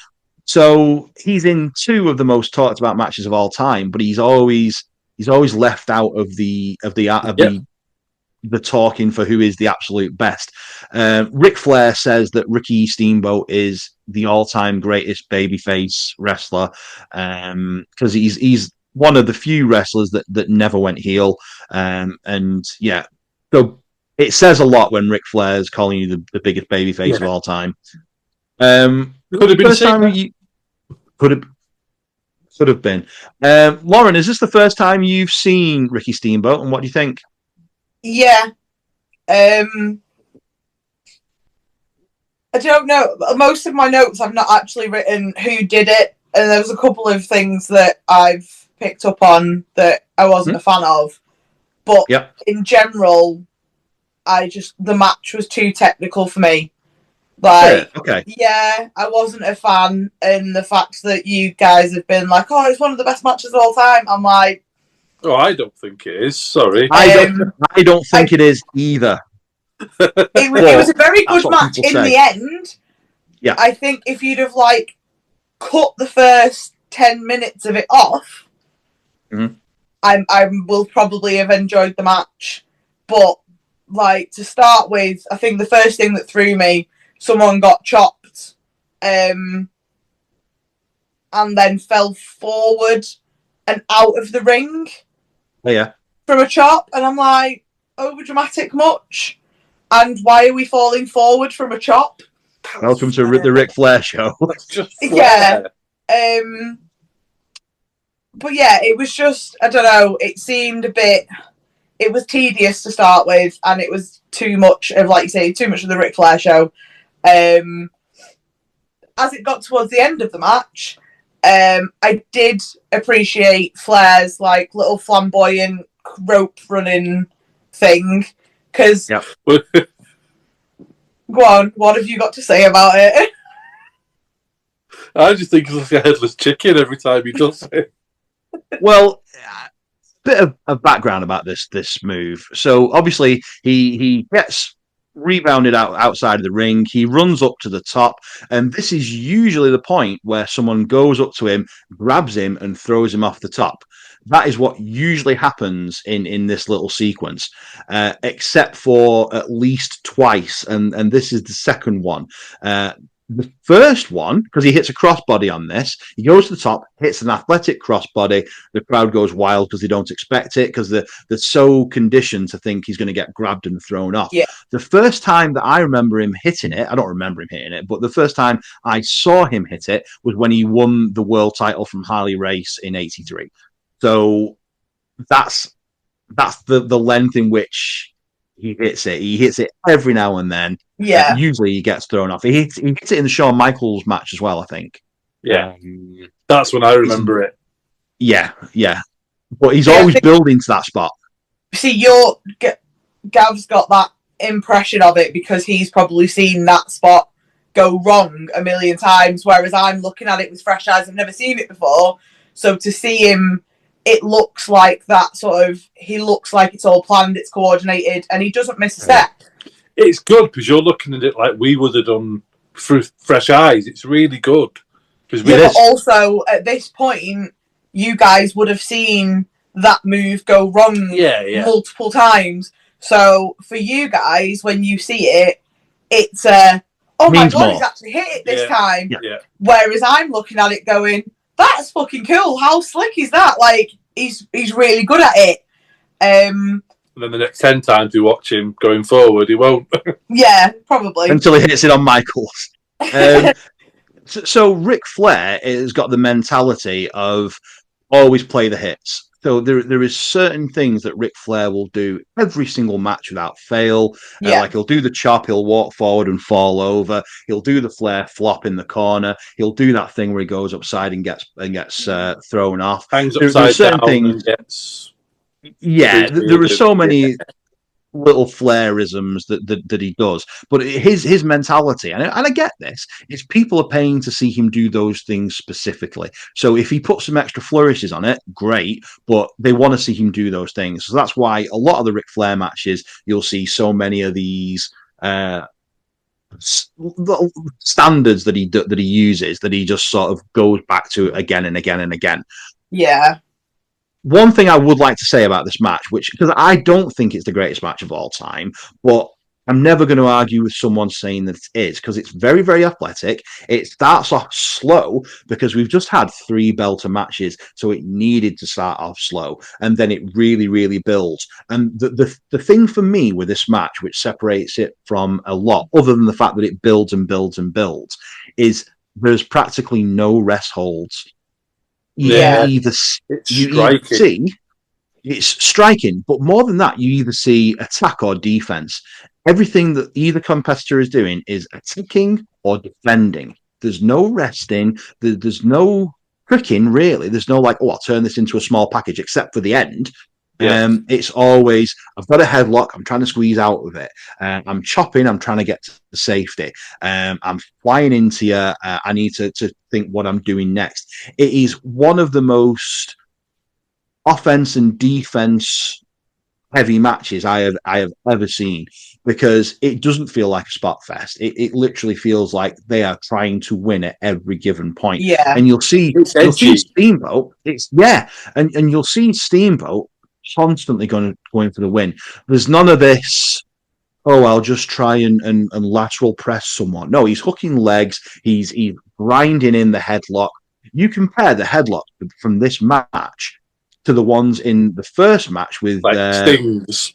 Well, Russian. I was going to say Russian Assassin #1. Well, yeah. We all know good old Dave. Was it Sting that does the headlock that looks like he's trying to whisk up a flipping? Yeah, for about an hour. Yeah, he's like he's pecs and he's holding it really high. But yeah, every single move in this looks like an attack, and I love that aspect of it. Can't say it's my favorite match of all time, but I can't argue with people that say it is. Personally, I always preferred the Hitman versus Mr. Perfect matches. I think those matches were phenomenal. Often lower stakes. Perfect myself, but I think he's amazing. You know, you have to work with somebody, so it's those matches that I personally think are my top matches, and I'll even give it to Omega and Okada as well. Some of those matches were absolutely phenomenal, but I think there's a lot to enjoy in this match.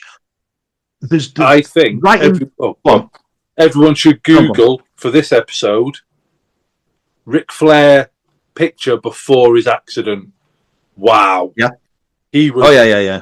Well, just Google Ric Flair prior to his airplane accident. Different beast. You know who he's trying to emulate? Who he's trying to look like in that? Oh, was it Bruno? Lefty Rhodes. Who? Oh, right. Yeah, Lefty Rhodes. Fair enough. Yeah, because he was saying he was trying to come in as a cousin of Dusty Rhodes at one point, so he was wearing the tie-dye and everything. I wonder if his wrestling was really different, because I bet he changed it because he had to physically. Yeah, allegedly it was quite different. He was a bigger guy. He's a much bigger guy. Oh, he was a unit. He was muscly as well. Yeah. He was huge. I'm glad. Even though he lost his calves, I'm glad that he ended up with the style that he did, because I can watch Ric Flair matches. There's one really, really great sequence early into the start of the match. So wrestlers will know this is the International. You know what I mean when I say the International? Yep, so I can't do it. It bloody hurts. Yeah, so grab a headlock, push off the ropes, you sleep down, you jump over, yada yada yada. So he does all of that, and Flair sleeps down, but instead of Ricky Steamboat jumping over him, he just immediately drops and applies a side headlock, and it is the smoothest transition I have ever seen into putting on a side headlock. Just really, really good psychology stuff, subverting expectations again. They did that quite a lot, but I think that little sequence for people that are studying wrestling, study sequences like that, it's so good. Yeah. I imagine you didn't even register that when it happened. To be fair, no. Did it? No. I'm like, oh yeah. One of the things that I picked up, I think it was towards the middle of the match, was the double arm suplex. It's not something I feel like you see very often anymore. Bloody good. No. Yeah, it looks so impressive. He's the proper like Jesse Green. Yep. It's one of the few offensive moves that Ric Flair does, really, because Ric Flair doesn't do a lot of offense. No. So there's at least one thing we found I like from Ric Flair. Good. So, but otherwise, he can woo off. You wouldn't like him in an airplane, I know that. No, I don't think anyone would like him in an airplane. Like a baby's arm holding an apple. But my one question, because it was, don't know, it confused me, because obviously when in submissions and stuff, wrestlers do tend to like smack the mat occasionally, as sort of trying to get themselves going or get the crowd going. But when Steamboat hit the mat, it was too quick to have been like completely ignored. It sounded like a tap. Oh, yeah. And I don't understand why. I'm glad you mentioned this. A constant, like, for a while. Yeah. And I don't understand why it was just completely ignored. So you're thinking of wrestling the way we see it. The way we see it now. So wrestling back then, we didn't have tap outs until the late 90s. Tap outs really came in with the Ultimate Fighting / UFC. People would submit. They would actively submit. Verbally submit. So, yeah. So, in a lot of these matches, you'll see them smacking the mat, going, "Oh, no!" For a couple of reasons, as we know when we've talked to you. Sometimes it's to engage the fans, to try and get a clap going, a chant going. Sometimes it's to visibly show frustration. Yeah. Sometimes it's to look like you're applying more pressure or that you're in pain. So it's all selling one way or another. But with this, it goes back to what I was saying earlier, how there's no rest holds. Everything is aggressive. So he's like just smacking the mat. Very much so. So yeah, tap outs aren't just a thing. A change of the rules that wasn't a thing back in '89. No.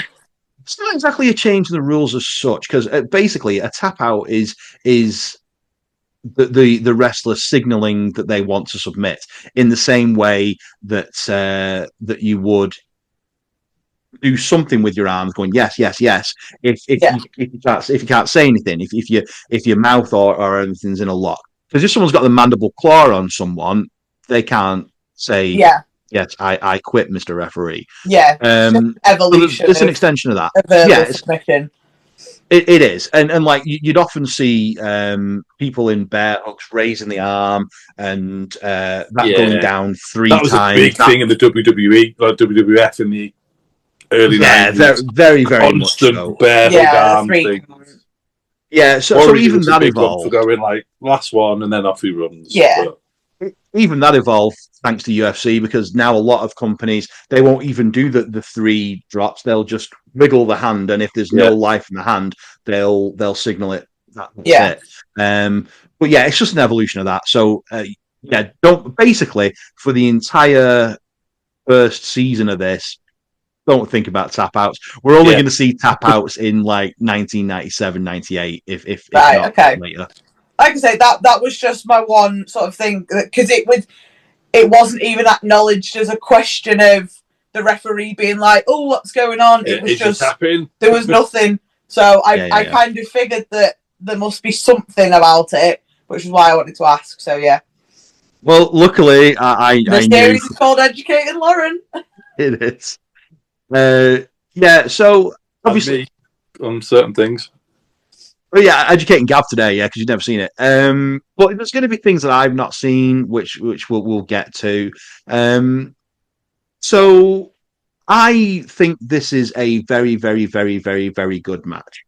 I don't think it's my all-time favourite. Gav, where would you put this on your favourite matches? Does it get anywhere close? Does it make you want to see any more of them? No, doesn't get anywhere close for me. Just doesn't.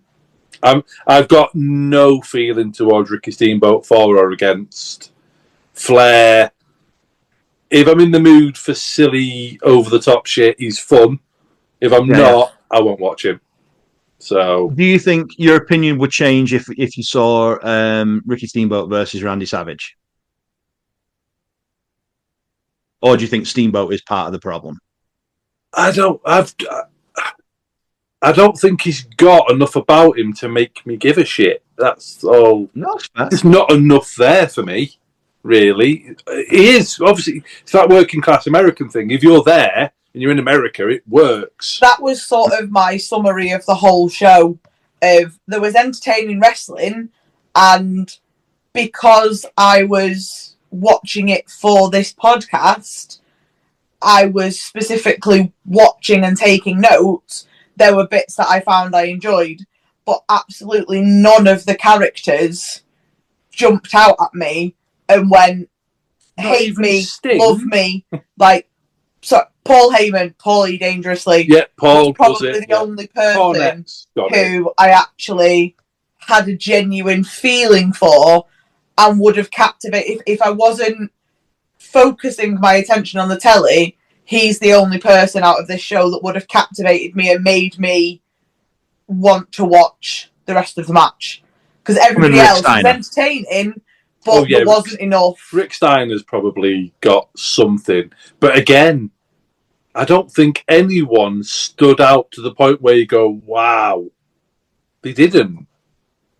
Not even the Russian assassin #1. No. Like, there was... Like I say, yeah, Steiner, I enjoyed the match, and because I've watched it, I want to watch more of Rick Steiner and Scott Steiner. But even the NXT weren't over the top. Like, I wasn't... Coming out of the last episode, I was very much like, I want to watch LOD, I want to watch Natural Disasters. This episode, I'm like, I know where Heyman goes. Like, I'm interested what happens in between, but other than that, I don't care about anyone. Well, you want to watch a bit of Luger, don't you, and see what he... Yeah, but still not massively. No. There are little threads you don't mind pulling on, but nothing's nothing that, like I say, I know last episode I was very much like, I can't wait to see more of these tag teams. This episode, there's people that I'm like, if you tell me these guys are on the future pay-per-views that we're going to watch, I'll be like, oh, cool, let's see what we're... But I'm not going, Steve, you best make sure there's more LOD in this series. Like, do you know what I mean? If I'd have watched there will be more, don't worry. If I'd have watched this as my first thing rather than WrestleMania 6, I wouldn't be here now. Let's put it that way. I just wouldn't. So, I'm really glad that this is the way you've come away from this. And I'll tell you for why. Because when I said on the last episode, the style of NWA to WWF was radically different, then you now see how radically different I meant. Yeah. It's not just the slowness. It is, you're not allowed to be individual enough. They don't want you to be. You have to conform to their style of everything too much. Yeah, like I say, even like Michael Hayes, like I said before, you see the character that he is now. Yeah. Like, to this day, when you see him sat behind Gorilla with his big hats and his funky facial hair, like, he is a character even outside of the ring. When he was managing the Hardy Boys, he was properly what like... I've just seen in this pay-per-view, I'm like, how is that even the same dude? To be fair, I do feel like his wings were clipped in this because he didn't have the Freebirds. No. He's not. It's very much the style of the time and the promotion. They've stripped it all back and just gone. It is that gritty NWA is where the best wrestle. It's that original sort of, obviously taking somebody else's phrase, but that's what it felt like. It was they were the professional wrestlers. And it then evolved into the sports entertainment. And like I say, being forced. Obviously, I'm not being forced to do anything. no one started cancelling Steve. It's not just me. Because I'm watching it for a purpose, I'm actively engaging on watching it. I've enjoyed the second half. Well, the second 2/3 of the show. Mm-hmm. It became watchable. Yeah, it became enjoyable to watch, but nothing makes me sort of really gravitate to the screen. If it had just been like on, and I'd have been doing something else, whatever, I'd barely have been looking at the screen. From that Sting match, you would never ever think where he got to. I think there's multiple people in this pay-per-view where they came, where obviously what we see in this match to where they are or where they got to, it's worlds apart, and you can very much see the evolution.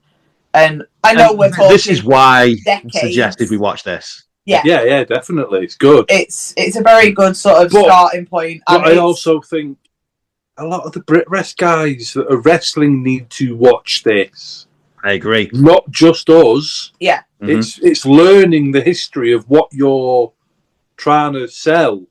Like I say, even I've picked up on certain bits that I would like to see more of. So I can imagine if you got some of the wrestlers, especially some of the more technical style wrestlers, they would pick up so much to throw into their sort of their arsenal. But like you give Ridgeway that kind of finish where he submits someone and gets it would work for Ridgeway because he's submitting someone and he gets counted and it's like shit. It's that kind of thing. He's the type of dude that would be hyper focused on submission. I'll tell you right now, he loves from the very, very brief periods of time that I've spent with him, he loves the old school. He's got a very, very good Road Warriors baseball cap that I really, really want that he bought from Wyoming Mask. So yeah, I think he is aware of this. He'd probably like it if someone came to him and said, "Let's do this," and he'd be like, "Yeah, come on then." Yeah, but they don't. So no, it's one of those things that hopefully this series will sort of reach more people. It's not just obviously educating me. This is designed to. We've got a lot of fans that follow Talk the Line who are sort of solely Brit Rest or have watched New Era WWE and Brit Rest, very similar to me. AEW's their clash with WWE. Yeah, this is an early version of.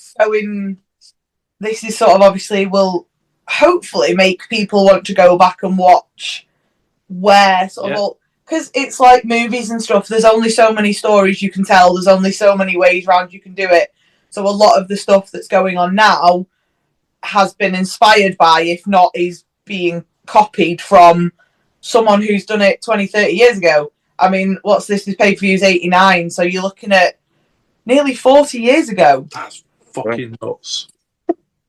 That is genuinely fucking nuts. Yeah, it's 37 years ago. So, like, it's older than me, and you're making me watch it. And I would suggest a lot of people watch this, as we sort of said there, especially the main event. And yeah, I know this has been a very long episode, and the first half of it is very much me going, Steve, why the fuck are you doing this to me? This is shit. But it's turned. Hopefully, there's been enough insight from both me and Gav as new people watching this that there is stuff that is worth going back and watching, and hopefully our little debates with you have been interesting enough that people are actually still listening. I hope so. Like 2 hours in, because I think that's what we're approaching. So we really should wrap this up. Approaching. We should. We're almost at the length of the pay-per-view itself, but there's a lot to talk about. It is. But this is a bonus thing. If you're not into history of wrestling, then don't bother. But if you are, no, do bother. We want them to listen. No, I'm joking. Right. If you are into like a bit of a deep dive into some of the stuff, then yeah, I'll try and make it lighthearted and be a knobhead, but I can't always. Okay. Do it.